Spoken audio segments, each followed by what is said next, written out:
Hello students, welcome back. Now, today we will learn about the endocrine system. In the last video, we learned about nervous system, and in this video, we will learn about endocrine system. Now, what do you mean by endocrine system? Endocrine system is composed of several endocrine glands. Like the nervous system composed of brain, spinal cord and nerve. Similarly, the endocrine system is composed of several endocrine glands. Now, what are glands? First, we need to understand that what are glands.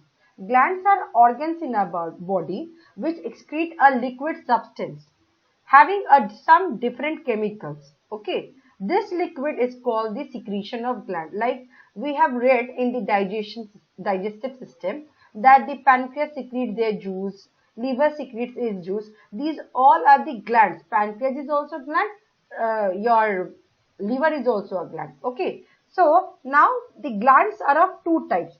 The glands are of two types. One is exocrine gland and the other is endocrine gland. What do you mean by exocrine glands? Exocrine glands are the glands which have ducts. The glands which have ducts are known as exocrine glands. That means they have a tube-like channel. Okay, those glands secrete their secretion directly onto that duct. Okay, so these secretion of exocrine gland reach their target by traveling through a duct, through a tube. But whereas like salivary gland, sweat gland, your liver secretes bile juice, that is a exocrine gland. Okay, but endocrine glands are the glands which are ductless. These glands are ductless. They don't secrete their secretion through any duct. Rather, they secrete their secretion directly onto the blood. Endocrine glands secrete their secretion directly onto the blood. Now, what do they secrete? They secrete hormones. These hormones are the chemical messenger. These hormones are the chemical messenger which are secreted by the endocrine gland directly onto the blood. And it acts on its specific target organ. Now, the endocrine system is the system of endocrine glands in our body which secretes chemical substance, or we can call it hormones. The hormones are the chemical messenger. Now, this system controls various activities of our body, like the growth of a body, your thyroid. There are many glands. Let us read about this. See, pineal, where it is located, hypothalamus, pituitary. Now, pituitary gland is known as the master gland. Okay, and pituitary, why it is known as the master gland? Because it controls all other endocrine glands. Pituitary gland is known as the master gland because it controls all other endocrine glands. But do you know the interesting fact? This pituitary gland is itself controlled by the hypothalamus. Pituitary gland controls all other endocrine glands, and that is why it is known as a master gland. But pituitary gland is itself controlled by the hypothalamus. Clear? So, need thyroid, parathyroid, thymus, adrenal, pancreas. Now, we must have read in digestive system that pancreas secrete their pancreatic juice, and pancreas also secrete hormone. That is why we call pancreas as a mixed gland. Clear? That means it is an endocrine as well as an exocrine gland both. Clear? Pancreas secrete digestive juice, that is why it is an exocrine gland, and pancreas also secrete hormones, that is why we call it endocrine gland. So pancreas is known as a mixed gland. Ovaries, these glands are found in female, and testes, these glands are found in male. Now, we will study about the different endocrine glands, all the types of endocrine glands. It's the hormone which are secreted from those glands, their location and their functions. Okay. Now, this pineal gland. Pineal gland secretes melatonin hormone. Okay. What is the exact location of pineal gland? Close to the center of brain. Now, what is its function? It regulates sleep cycle. It regulates sleep cycle. If there is a over secretion or under secretion of this hormone, it disturbs the sleep. It disturbs the sleep. Now hypothalamus. Hypothalamus, as I told you, that hypothalamus controls pituitary gland and it secretes many hormones and it is below midbrain and it controls pituitary gland. It controls secretions of many other glands. Now pituitary gland. Pituitary gland is known as the master gland. I am repeating myself. Pituitary gland is known as the master gland and it secretes many hormones like growth hormone, thyroid stimulating hormone, etc. Below hormone, where is the what is the location? Below hypothalamus in brain. Now the growth hormone. From the word only we can understand it stimulates the growth. It stimulates the growth of muscles and bones. Okay. Now when there is an over secretion or there is a hyper secretion of growth hormone, it leads to gigantism. It leads to gigantism. When there is a over secretion of growth hormone, it leads to gigantism. When there is an hyposecretion, that means under secretion of growth hormone, it leads to dwarfism. It leads to dwarfism. Okay. Now thyroid stimulating hormone, it regulates secretion of many other glands because thyroid stimulating hormone is secreted by thyroid gland. It is secreted by thyroid gland. Now thyroid gland, where it is, which hormone does it secrete? It secretes thyroxine. Now iodine is very necessary for the secretion of thyroxine. Iodine is very necessary for the secretion of thyroxine. Where do you find thyroxine? Around windpipe in neck. Around windpipe in neck. It regulates the basal metabolism.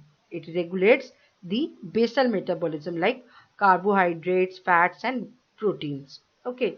Now when there is an over secretion of a thyroid gland, it leads to a goiter. You must have heard the disease name goiter. If there is a hyper secretion of a thyroxine hormone, it leads to a goiter. In goiter, what does happen? It leads to swelling of neck.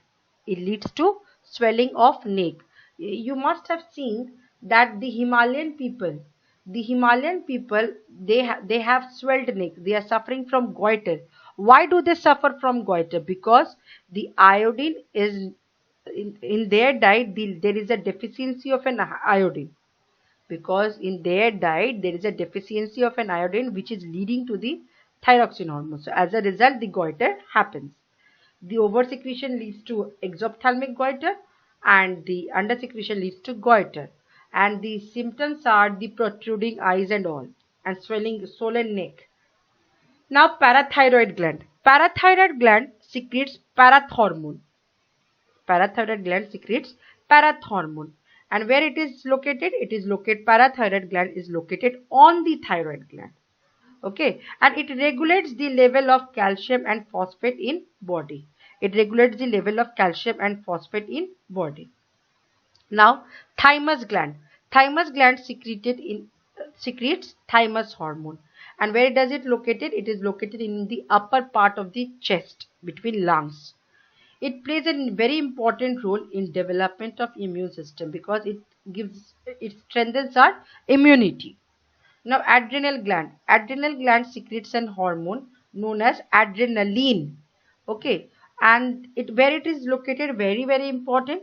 It is located on the top of the kidney, and it secretes small and it secretes in a small amount of time. When there is any emergency, it secretes a hormone so that it can cope up that emergency situation. That is why it is known as fight or flight hormone. Okay, now it secretes a small amount of the time. It's sometimes extra energy, more adrenaline hormone is secreted because it prepares the body. The one which I told you, the sympathetic nervous system, the changes which are brought is due to the adrenaline hormone. In the sympathetic system, the changes which are brought is due to the adrenaline hormone. Okay. So pancreas. Now, as I told you that pancreas all secrete both digestive juice, pancreatic juice, okay, and as well as pancreatic hormone. Now, what are the pancreatic hormone? Insulin, glucagon, somatostatin. Insulin is pancreas located at below stomach, and it regulates the amount of sugar in the blood. When there is high level of sugar in your blood, then the insulin hormone secretes and it lowers down the level of glucose in the blood. But when there is a scarcity of a sugar in your blood, that time glucagon is secreted and it increases the level of glucose in the blood. Clear? So insulin lowers down the level of sugar in blood, and glucagon increases the amount of sugar in blood. Testis. Testis in males, it secretes testosterone, the hormone testosterone. Where it is located? Testis in the scrotum. In the scrotum. And this testosterone is responsible for sperm production, development of sex organs during puberty. Now in females, ovary. Ovary in females, these secrete hormone estrogen and progesterone. They secrete hormone estrogen and progesterone. And where ovary is located? It is located in the pelvic region. It is located in the pelvic region of the females. And it helps in egg or ova production. Okay. On development of sex organs like breasts and all during puberty. Now, feedback mechanism. What do you mean by feedback mechanism? Like feedback which we take. So feedback mechanism takes care that the right amount of hormones are secreted by gland. The right amount of hormones are secreted by gland. Because if there is an over secretion or under secretion, both can lead to some or the other malfunctioning of the body organs, which can lead to a disease. Okay. So regulation of blood glucose by pancreas. We are giving just one example. Positive feedback mechanism and negative feedback mechanism. Now, when you are taking carbohydrate, when you have taken food, when you ate, that time definitely your blood glucose level will rise, right? So that time the insulin hormone will release so that it lowers it. Okay, see, I am explaining you. Just a minute. Pancreas, low blood glucose level and high blood glucose level. When there is a high blood glucose level, the insulin will be secreted so that the blood glucose can be lowered to achieve normal blood glucose level. When there is a less blood glucose level, that time glucagon will be secreted so that it can increase the amount of sugar level in the blood. So this is known as feedback mechanism. With the help of the diagram, the board may ask you this question. With the help of the diagram, you need to explain the answer. Now, why do we need endocrine system? As we know, the nervous system is not very efficient in controlling large number of organs at the same time for a particular job. In such situation, endocrine system is better. Nervous system is not meant for sending continuous message for long time periods. If it is for long time period, it is not sending a continuous message. So for this instant thing, for the continuous, the endocrine system can operate properly in slow and steady manner. Now, so endocrine system is better for controlling slow processes such as body growth. Okay. Now, nervous system. What are the difference between nervous system and endocrine system? Nervous system messages are in form of impulses or nerves, but in endocrine system messages are in form of a chemical through blood. Nervous system, the message travels very fast, but in endocrine system the message travels slowly. In nervous system messages have short-term effect, but in endocrine system the messages have long-term effect. So I hope this video is clear to you all. If you all have any doubt, please do ask me. And the pituitary gland is known as the master gland. Pituitary gland is controlled by the hypothalamus gland. Pancreas is known as a mixed gland. These are the very important questions which you all need to know. That the Himalayan people suffer from goiter because there is a deficiency in iodine and so on. Okay. So take care. Thank you. Stay at home, stay safe.